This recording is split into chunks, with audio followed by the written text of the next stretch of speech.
Dear colleagues, first of all, I would like to express my gratitude to the organizers of the conference who invited me to speak here.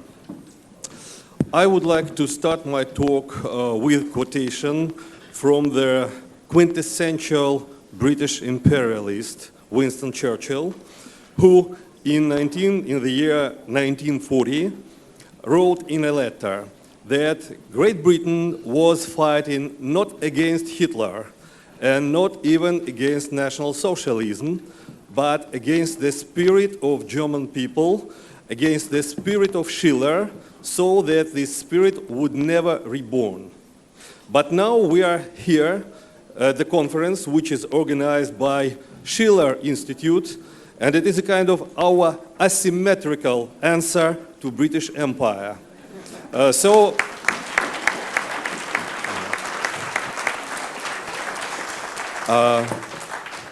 understand that everybody is tired, and this is our last panel, so I would like not to be too long. Crisis became a code word of our time, even banality, but the question is crisis of what? And we are told that it is a crisis of finance, it is a crisis of state, it is a crisis of education, so it is a crisis of everything. But what does it mean, crisis of everything? Crisis of everything means systemic crisis. It is a crisis of the social system, and this social system is capitalism. So first, crisis of capitalism, and only second, crisis of civilization, mankind. But what is capitalism? This is a strange question. Descartes used to say, il faut définir le sens des mots, define the sense of the words. So my working definition is that capitalism is a complicated institutional system which limits capital in its own long-term and holistic interests and ensures expansion in space, externalizing crisis and exploitation. The last one is vital because capitalism, like antiquity, like slave system, is extensively oriented system. When in the course of evolution of capitalism, global rate of profit was diminishing, capital used to carve out parts of non-capitalist zones and transformed it or them into capitalist periphery, the zone of raw materials extraction and that of cheap labor.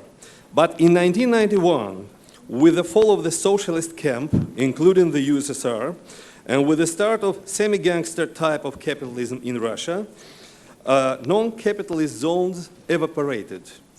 Now capitalism is everywhere. It encompassed all the globe, complete victory. But every acquisition is a loss. Now there is no place to expand. Intensification of capitalism is on the agenda.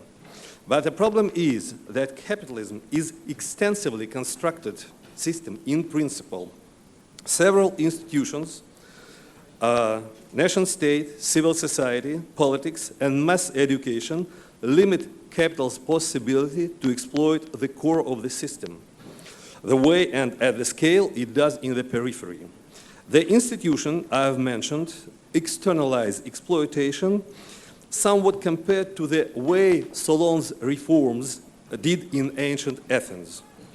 I do not want to minimize the level of exploitation in the so-called highly developed countries, but there is a certain limit to it, or to be more precise, it was in 1945, 1975. It is no coincidence that the French call this period les 30 glorieuses, glorious 30 years. I say was because since the 1980s, the dominant groups of capitalist class has been dismantling these protective institutions, the sum, or rather the system of which constitutes normal and sound capitalism or its pillars. During the last 30 years, we have been witnessing fading away of nation state, squeezing of civil society, depolitization of political sphere, and deliberate primitivization and weakening of mass education, including the higher one. In America, this process took place in the 70s and in the 80s. In Russia, we are witnessing it now. But thanks to socialist basis, those who are trying to demolish our education, they succeed, but only partly. This liquidation is the essence of the so-called neoliberal revolution, or rather counter-revolution. Counter not only to the main tendencies of the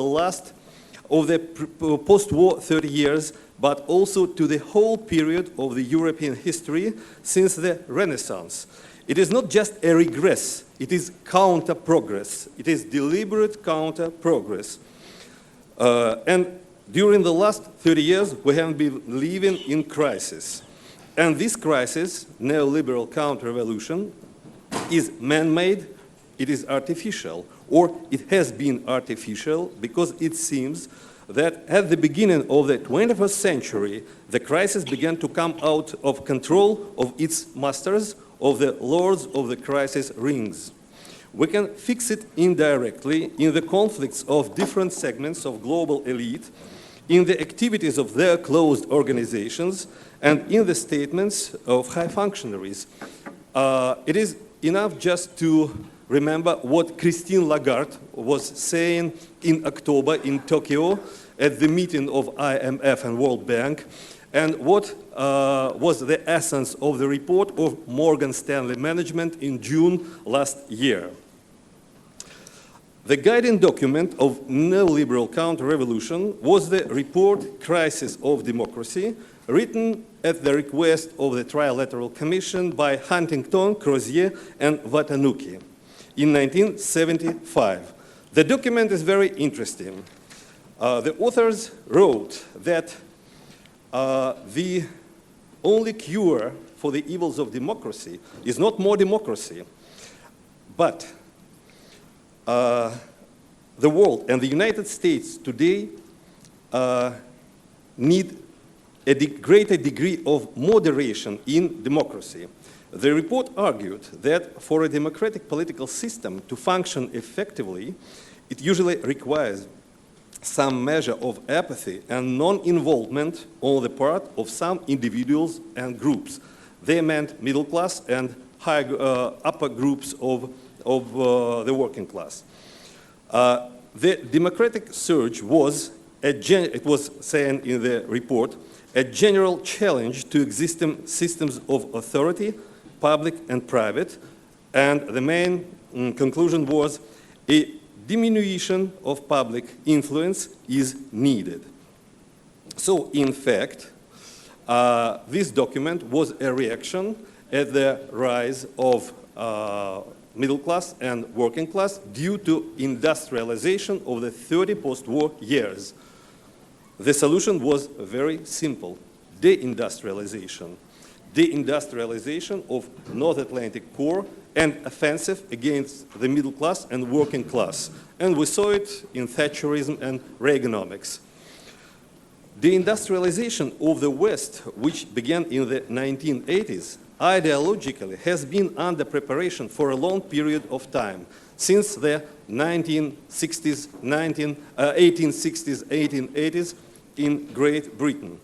In the 50s and in the 60s of the 20th century, it was added to it ecology movement. Ecology movement of the 60s was organized by Rockefeller Foundation, and it was paving the way for future deindustrialization. The same role was played by youth culture and different minorities movement, and of course by de-rationalization of thinking and behavior.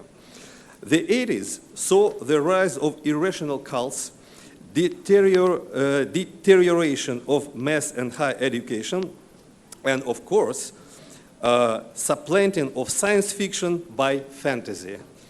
The Harry Potter series is a very indicative example where we see future or picture of reality where is no democracy, where is hierarchy, and where the power is based on magic, not on rational choice. In fact, neoliberal counter-revolution, which organized redistribution of income in favor of dominant groups and at the expense of middle class and working class, was part of much greater geohistoric project, or plot, as you wish, the project to stop history. Because redistribution of income and de-democratization of society demanded civilizational U-turn, which I called the 3D. Deindustrialization, de-rationalization, and depopulation. This last plays an important role, not only from economic point of view or from the resource point of view.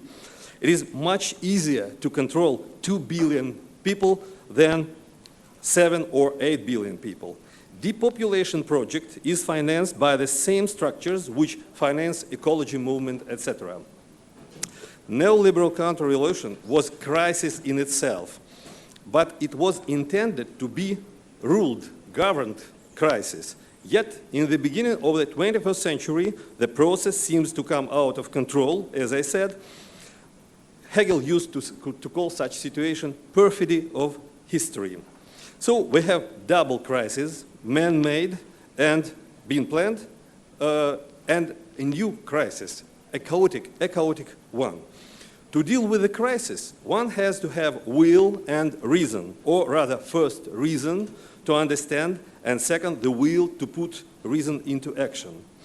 In our case, reason is social science, but the problem is that social science in its present condition is not adequate to the challenges of our epoch.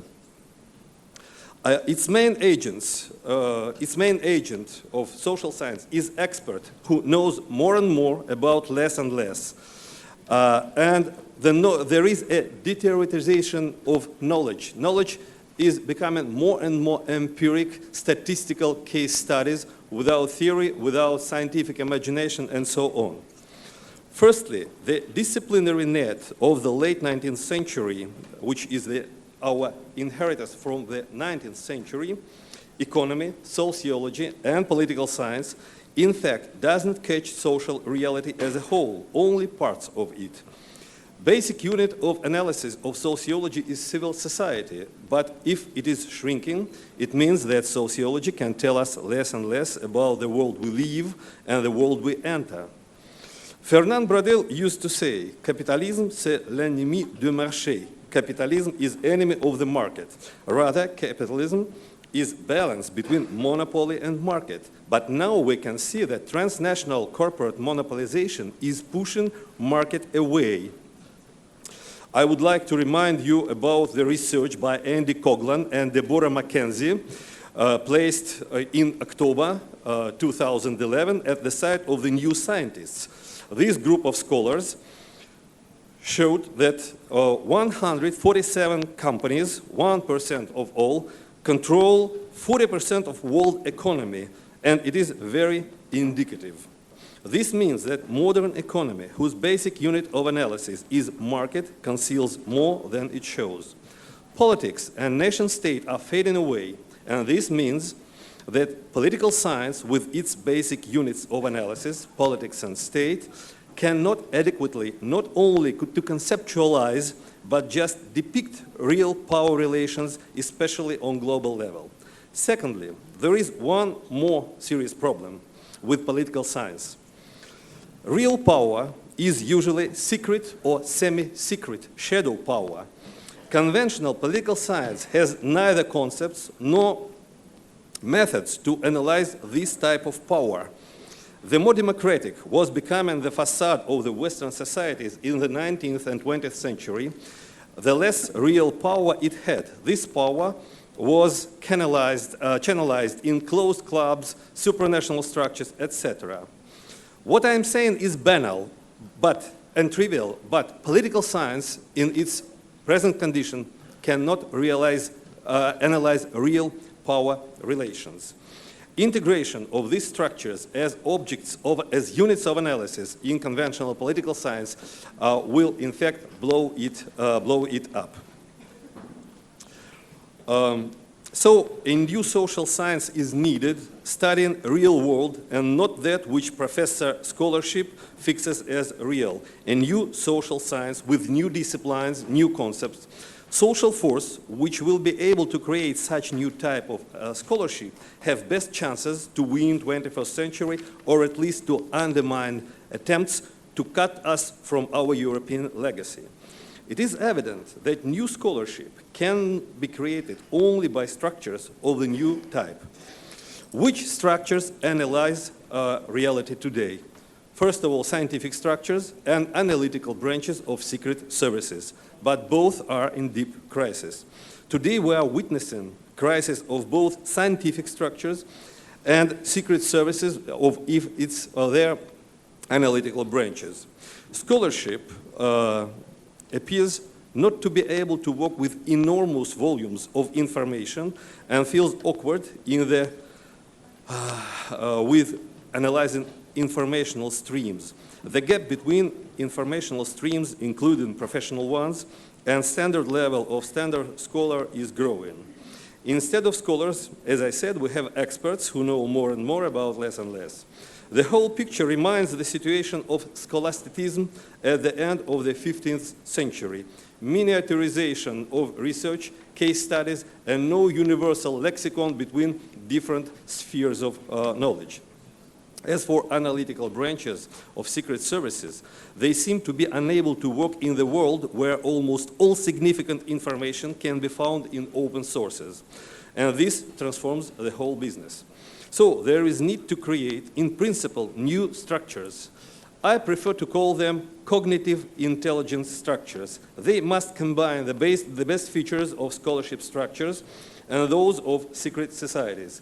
Like the last ones, they must analyze real world, not imagined one, paying attention onto the sum of indirect evidence, because social science usually neglects indirect evidence, which are very important. At the same time, like scholarship, it must concentrate on the laws and regularities of mass processes. Such structures must be not only analytical units, but also organizational weapons in the struggle for the future. I understand very well that it is much easier to pronounce such things than to create really these organizations, but one must try. Thank you.